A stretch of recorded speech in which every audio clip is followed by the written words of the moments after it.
beban hutang kita tinggi. Betul. Satu, dana PEN. Ya. Dua, membiayai Kertajati. Ya. Kita ngebiayain terus, hasilnya nggak ada. Rutin operasional. Ya, membiayai Pak. Betul. Kita membiayai sesuatu yang tidak menghasilkan apapun. Ya. Gitu loh. Padahal lembaga bisnis itu, lembaga penerbangan bisnis. Yang ketiga Aljabar. Betul. Kertajati dan Aljabar itu kalau digabungin 100 miliar. 150 kan? Ya? 150 Pak. 150. Aljabar itu 45 per tahun. Kertajati 100. pertanyaan saya, bisa nggak sih? Karena kita ngebiayain terus juga nggak ada hasilnya, Kertajati stop dulu deh.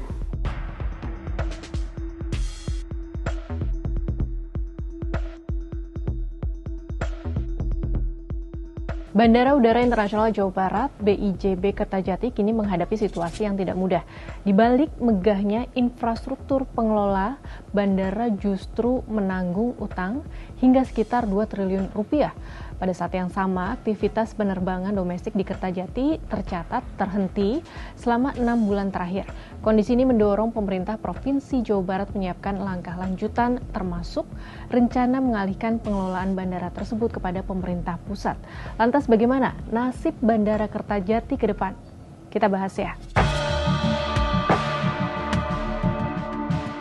Digadang-gadang menyaingi Bandara Internasional Soekarno-Hatta di Tangerang, Banten, BIJB yang diresmikan Presiden ke-7 Joko Widodo ini nyatanya hanya melayani 79.523 penumpang tahun lalu. Jumlah itu jauh dari angka 54,95 juta penumpang yang dilayani Bandara Internasional Soekarno-Hatta.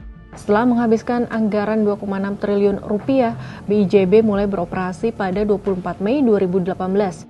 Target awalnya bandara ini bakal melayani 6 juta penumpang dalam setahun. Akan tetapi hampir 8 tahun kemudian target itu tidak pernah tercapai. Data terkini, penerbangan domestik telah terhenti sejak Juli tahun 2025 hingga awal tahun ini.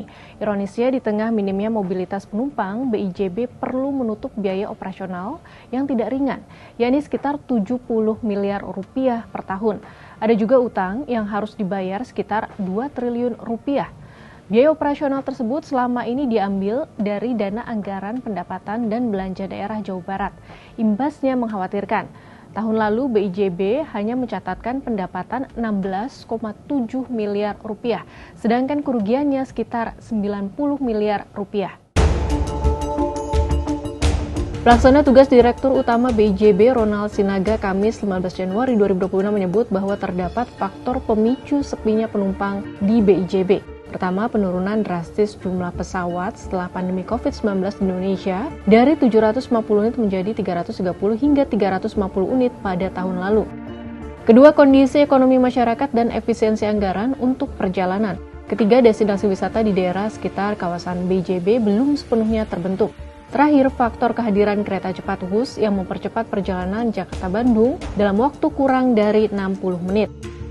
Terkait masalah sepinya Bandara Kertajati dan boncosnya APBD Jawa Barat untuk membiayai Gubernur Jawa Barat Deddy Mulyadi pun punya usul. Ya, saya nanti mau menemuin jajaran pemerintah pusat, Pak Menhan, Kepala Bappenas, kemudian ya kita ingin sampaikan saja Kertajati ini kita serahin aja Ke Kementerian Perhubungan Kementerian Pertahanan.